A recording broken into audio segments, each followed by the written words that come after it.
हम नमो भगवते महावराहे। आज सत्यतपा का प्राचीन प्रसंग सुनेंगे।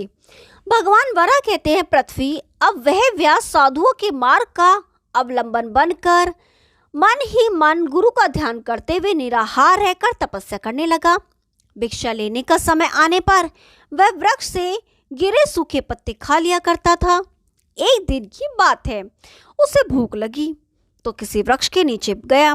भूख के कारण पेड़ के पास से उसे सूखे पत्ते उठाकर खाने की इच्छा हुई, पर वैसा करते ही आकाशवाणी हुई, अरे ये शाखोट के निष्कृत पत्ते हैं, इन्हें मत खाओ। यह शब्द पर्याप्त उच्च स्वर से हुआ था, अतः वह वृद्ध उसे छोड़कर हट गया। अब वह किसी दूसरे वृक्ष का पत्ता उठाकर लेने लगा। अब पुनः वहां भी वैसी ही ध्वनि हुई। इस प्रकार की आपत्ति मानकर व्याध ने उस दिन कुछ भी न खाया और निराहार रहकर बड़ी सावधानी के साथ गुरुदेव आरुणि को स्मरण करते हुए वह तप करने में तत्पर रहा। इस प्रकार वह तप कर ही रहा था कि इतने में महर्षि दुर्वासा उस व्याध के पास पधारे। उन ऋषि ने देखा व्याध के प्राण मात्र शरीर में हैं, पर तपस्या के तेज से यह ऐसा चमक रहा है मानो घी डालने से अग्नि प्रज्वलित हो रही हो। उस व्याध ने उन मुनिवर दुर्वासा जी को सिर झुकाकर प्रणाम किया और बोला, भगवान आपके दर्शन से मैं कृतार्थ हो गया। आज श्राद्ध का दिन है, आप अतिथि देवता मेरे पास पधारे हैं। सूखे पत्ते आदि से श्राद्ध करके आप द्विजवर को मैं तृप्त करना चाहता हूँ। इधर इसमें कितनी पवित्र भावनाएं हैं, इंद्रियां कितनी वश में हो गई है तथा इसने तब से कितना बल प्राप्त कर लिया है, यह जानने के लिए वे मुनि भी उद्यत थे ही। अतः उन्होंने उच्च स्वर से व्यास से कहा, ठीक है, तुम अपने पास आए। मुझ अतिथि को यव गेहूं एवं धान्य से भली भांति सिद्ध किया हुआ अन्न दो। मैं भूख से अत्यंत पीड़ित हो रहा हूँ।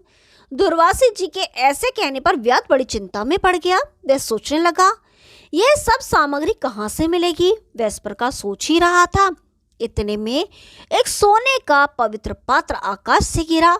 वह पात्र सिद्ध अन्नों से पूर्ण था। व्याध ने उसे हाथ में उठा लिया और उसे लेकर वह डरता हुआ दुर्वासा मुनि के कहने लगा, ब्राह्मण आप परम ब्रह्मज्ञ पुरुष हैं। जब तक मैं भिक्षा लाने जाता हूँ तब तक आप यहीं रहने की कृपा करें। मुझ पर किसी प्रकार आपकी इतनी कृपा अवश्य होनी चाहिए। इस प्रकार कहकर वह साधु व्याध भिक्षा मांगने के लिए जैसे ही आगे बढ़ा, इतने में उसे बहुत से वन एवं अहीर की बस्तियों से युक्त एक नगर दिखाई पड़ा।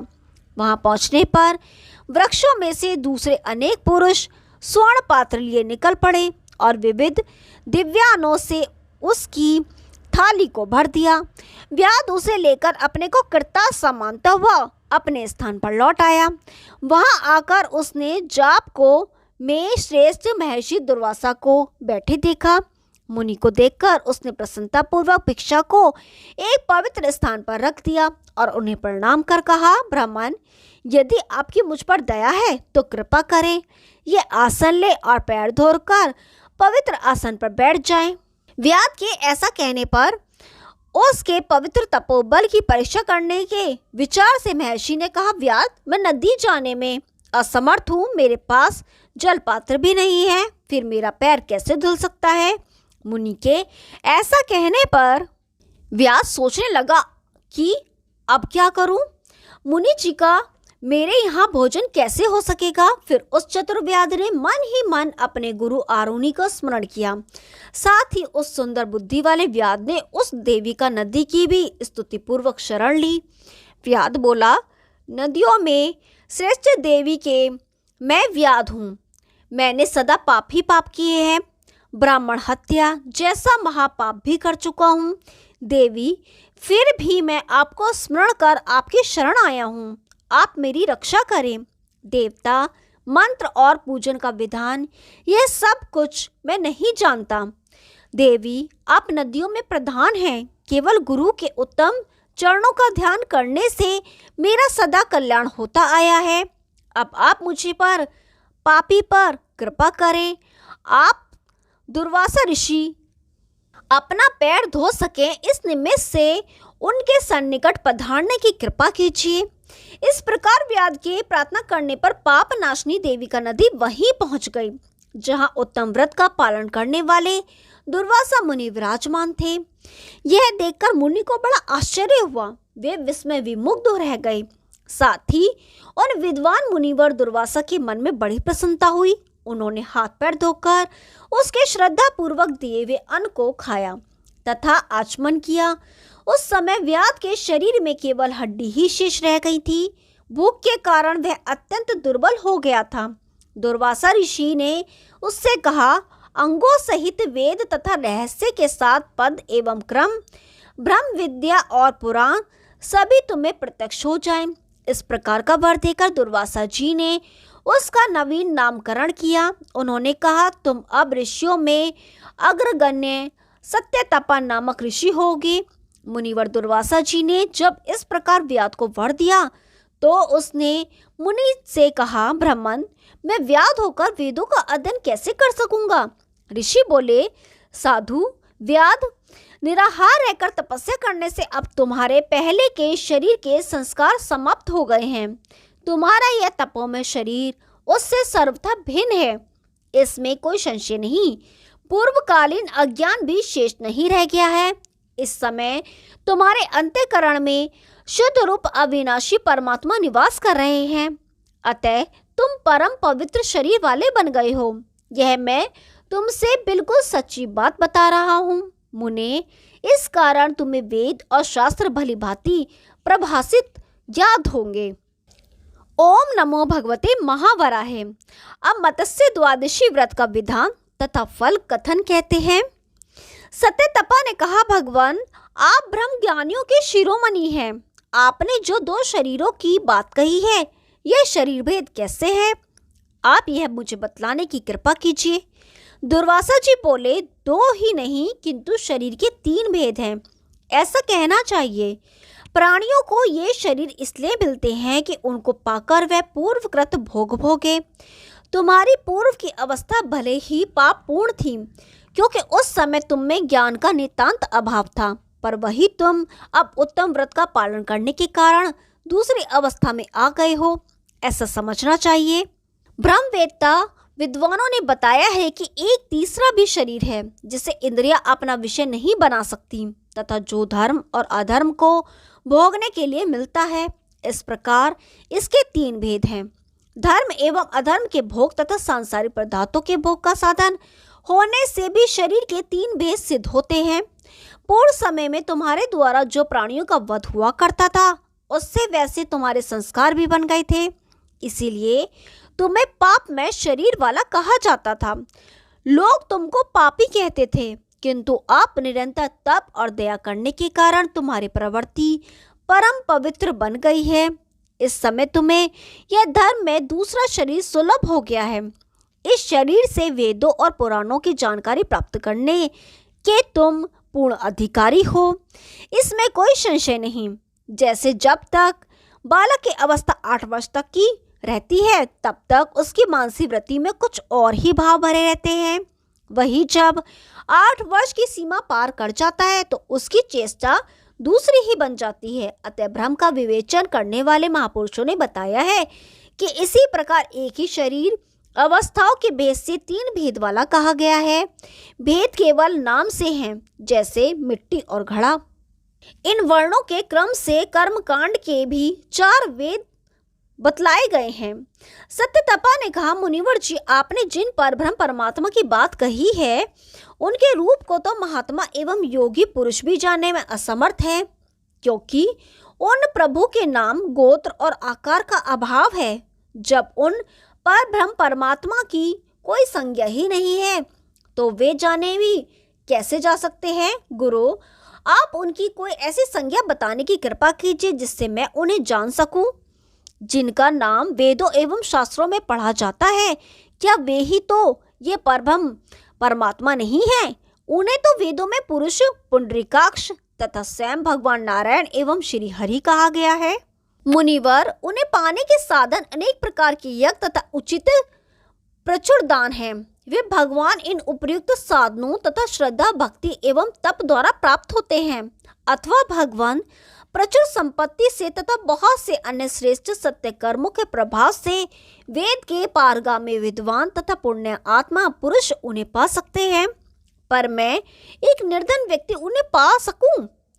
आप वैसा उपाय मुझे बताने की कृपा कीजिए। विप्रवर, धन के अभाव में दान देना संभव नहीं है। धन रहते हुए भी यदि परिवार में अधिक आसक्ति है तो उसके मन में दान करने की रुचि नहीं होती। मेरा अनुमान है कि उससे तो भगवान नारायण सर्वथा दूर ही रहते हैं, क्योंकि वे सनातन श्री हरि अत्यंत प्रयास द्वारा ही प्राप्त हो सकते हैं। इसलिए दयापूर्वक आप मुझे कोई ऐसा सुगम साधन बताने की कृपा कीजिए जिससे सर्वसाधारण व्यक्ति भी उन्हें सुगमता से प्राप्त कर सके। दुर्वासा जी बोले, साधो, मैं तुम्हें एक अत्यंत गोपनीय व्रत बताता हूँ। भगवान नारायण ही इसके प्रवर्तक हैं।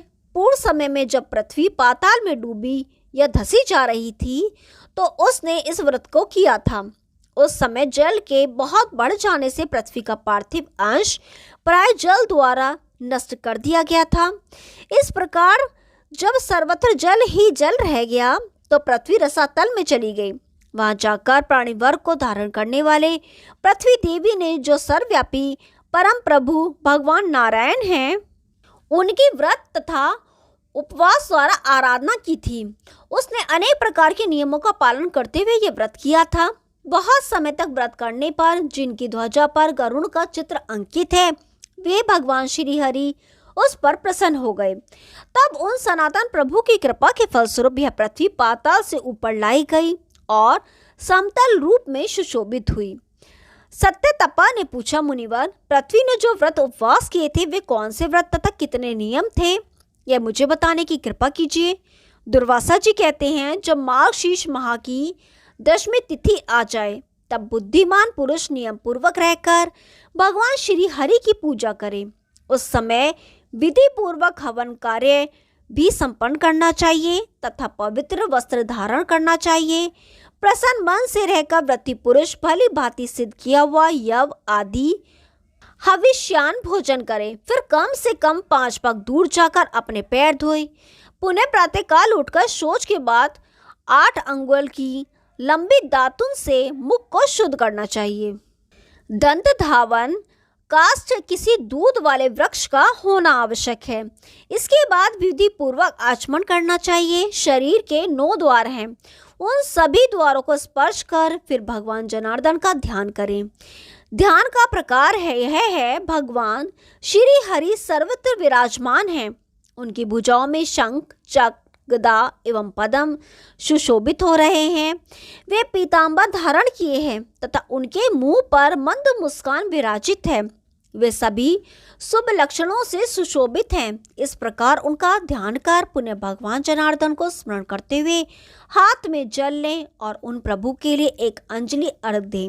महामुनि अर्घ देते समय निम्नलिखित मंत्र पढ़ना चाहिए।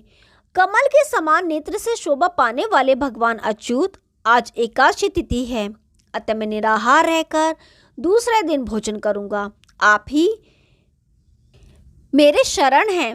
इस प्रकार कहकर दिन में नियम पूर्वक उपवास करें। रात्रि के समय देवादिदेव भगवान नारायण के समीप बैठकर ओम नमो नारायण इस मंत्र का जाप करें।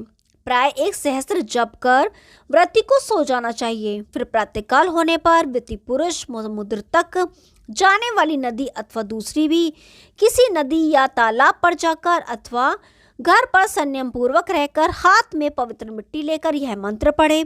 देवी, समस्त प्राणियों का धारण और पोषण सदा तुम पर ही अवलंबित है। सुव्रते, यदि यह सत्य है तो इसके फलस्वरूप मेरे संपूर्ण पापों को तुम दूर करने की कृपा करो। कश्यप तनये, पूरे ब्रह्मांड के भीतर रहने वाले जितने तीर्थ हैं वे सभी तुमसे स्पष्ट हैं। उन सबको तुमने ही अपनी पीठ पर स्थान दिया है। भगवती पृथ्वी, इसी भाव से भरकर मैं तुमसे यह मृत्तिका ले आज अपने ऊपर धारण करता हूँ। फिर जल के देवता वरुण से प्रार्थना करें। महाभाग वरुण, आप में सभी रस सदा स्थान पाए हुए हैं। उनसे इस मृत्तिका को गीला करके मुझे यथाशीघ्र पवित्र करने की कृपा करें।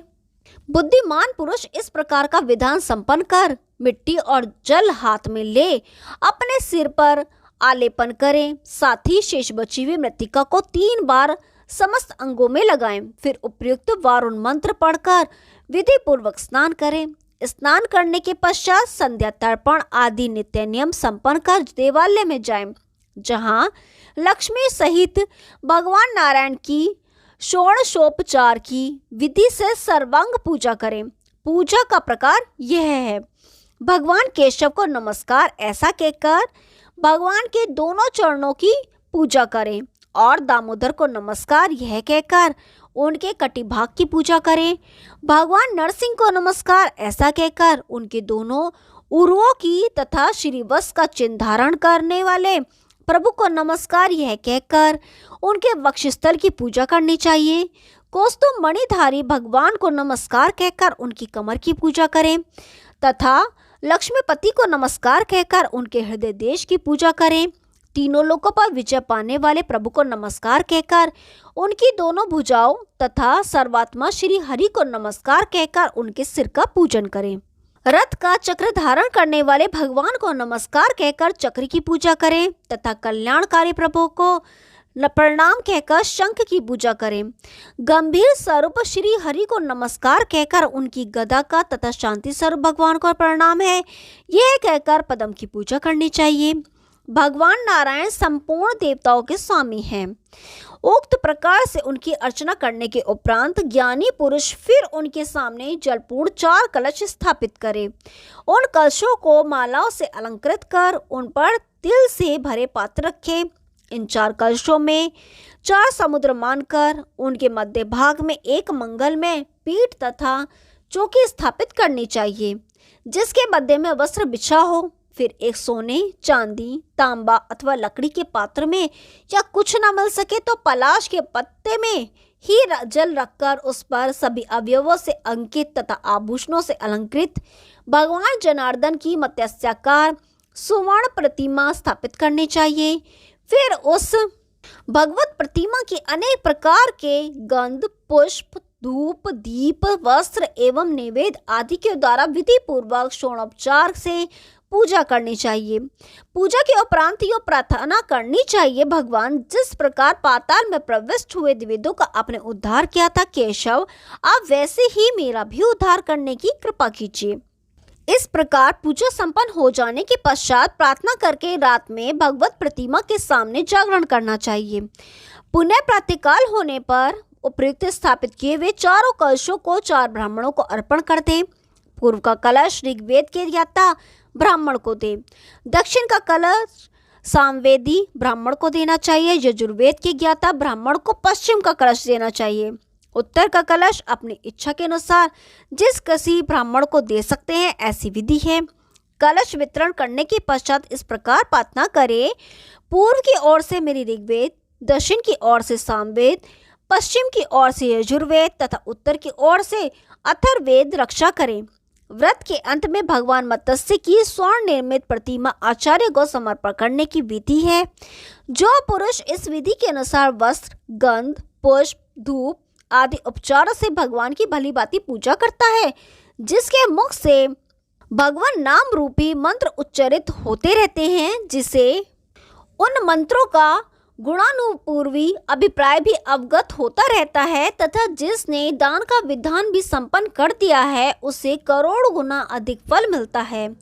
साथ ही जिसने गुरु को अर्पण तो कर दिया, परंतु आसक्ति एवं मोह के वश हो जाने से उसके मन में अश्रद्धा उत्पन्न हो गई, तो ऐसे वृत्ति पुरुष के फल में न्यूनता भी आती है। विद्वान लोग कहते हैं कि विधि का प्रकार बतलाने वाले आप्त पुरुष ही गुरु के पद का अधिकारी है। इस प्रकार द्वादशी के दिन विधि सहित दान करके पुनः भगवान विष्णु का पूजन करना चाहिए। अपनी शक्ति के अनुसार ब्राह्मणों को भोजन कराएं और उनमें उत्तम दक्षिणा प्रदान करें। भोज्य पदार्थ उत्तम अन्न से निर्मित होना चाहिए। भोज्य पदार्थ एवं ब्राह्मणों को भोजन कराने के बाद मनुष्य स्वयं भोजन करे, ऐसा विधान है। फिर संतेंद्रिय एवं मौन हो बच्चों को साथ लेकर भोजन करे। इस व्रत को सर्वप्रथम पृथ्वी ने किया था, जो मनुष्य उक्त विधान से व्रत करता है परम बुद्धिमान सत्य तपा उसका पवित्र फल बताता है। सुनो, उत्तम व्रत का पालन करने वाले महाभाग, यदि मुझे अनेक हजार मुख मिल जाएं तथा ब्रह्मा की आयु जैसी लंबी आयु सुलभ हो जाए तो संभव है कि इस धर्म का फल किसी प्रकार बतला सकूं। ब्राह्मण, फिर भी कुछ परिचय प्राप्त हो जाए इस उद्देश्य से कहता हूँ। सुनो मुने, 43,20,000 वर्षों की एक चतुर्युगी होती है। ऐसे 71 युगों का एक मनवंतर होता है। 14 मनवंतरों का ब्रह्मा का एक दिन और इतनी ही संख्या की रात होती है। इस प्रकार 30 दिनों का एक मास और 12 महीनों का उनका एक वर्ष कहा गया है। ऐसे 100 वर्षों की आयु ब्रह्मा की मानी गई है। इसमें कोई संशय की बात नहीं है। जो पुरुष उक्त विधान के अनुसार इस द्वादशी व्रत को करता है वह ब्रह्मा जी के लोक में पहुंच जाता है और वह वहां तब तक रहता है जब तक ब्रह्मा की आयु समाप्त नहीं हो जाती। जब ब्रह्मा अपने शरीर का संवरण करने लगते हैं तो उसी क्षण उनके विग्रह में वह भी समा जाता है। पुण्य ब्राह्मी सृष्टि आरंभ होने पर वह एक महान दिव्य पुरुष होता है। तपस्वी अथवा राजा का पद उसे प्राप्त होता है। सकाम अथवा निष्काम किसी भी भाव से जो इस व्रत का अनुष्ठान करता है उसके इस लोक में किए गए कठिन से कठिन जितने भी पाप हैं वे सभी उसी क्षण नष्ट हो जाते हैं। इस लोक में जो दरिद्र है अथवा अपने राज्य से च्युत हो गया है वह विधान से के साथ इस व्रत के करने से अवश्य ही राजा बन सकता है। यदि कोई सौभाग्यवती स्त्री है और उसे संतान नहीं होती हो तो वह इस कथित विधान से यह व्रत करे। फलस्वरूप वह स्त्री परम धार्मिक पुत्र प्राप्त कर सकती है। यदि दूसरे का सम्मान करने वाले किसी व्यक्ति का अगम्या स्त्री के साथ संबंध हो गया हो तो वह उक्त विधि के अनुसार पाश्चित रूप में यह व्रत करे तो वह भी उस पाप से मुक्त हो जाता है। जिसने बहुत वर्षों से ब्रह्म संबंधी क्रिया का त्याग कर दिया है वह यदि एक बार भी भक्ति पूर्वक इस व्रत का अनुष्ठान करे तो वह वैदिक संस्कार से संपन्न हो सकता है। महामुने, इसके विषय में अब अधिक कहने से क्या प्रयोजन। इसकी तुलना करने वाला और कोई भी व्रत नहीं है। ब्राह्मण, अप्राप्य वस्तु को प्राप्य बनाने की जिसमें सामर्थ्य है वैसी ही इस मत्स्य द्वादशी व्रत को निरंतर करे। जिस समय पृथ्वी पाताल में जलमग्न थी उस समय उक्त विधान के अनुसार स्वयं उसने इस व्रत का अनुष्ठान किया था। तात इस विषय में और कुछ विचार करना अनावश्यक है। जिसने दीक्षा नहीं ली है और जो नास्तिक है उसे विधान बताना अवांछनीय है। जो देवता अथवा ब्राह्मण से द्वेष करता है उसको इसे कभी नहीं सुनाना चाहिए। पापों को तुरंत प्रशमन करने वाला यह व्रत गुरु में श्रद्धा रखने वाले व्यक्ति को बताना चाहिए। जो मनुष्य व्रत करता है वह इस जन्म में धन धान्य और सौभाग्य प्राप्त करता है। उसे अनेक प्रकार की श्रेष्ठ स्त्रियां प्राप्त होती हैं। यह उत्तम प्रसन्न द्वादशी कल्प कहलाता है। जो इसे भक्तिपूर्वक सुनाता है अथवा स्वयं पढ़ता सुनता है वह संपूर्ण पापों से छूट जाता है। ओम नमो भगवते महावराहे। आगे का भाग कल सुनाएंगे। तब तक के लिए नमस्कार।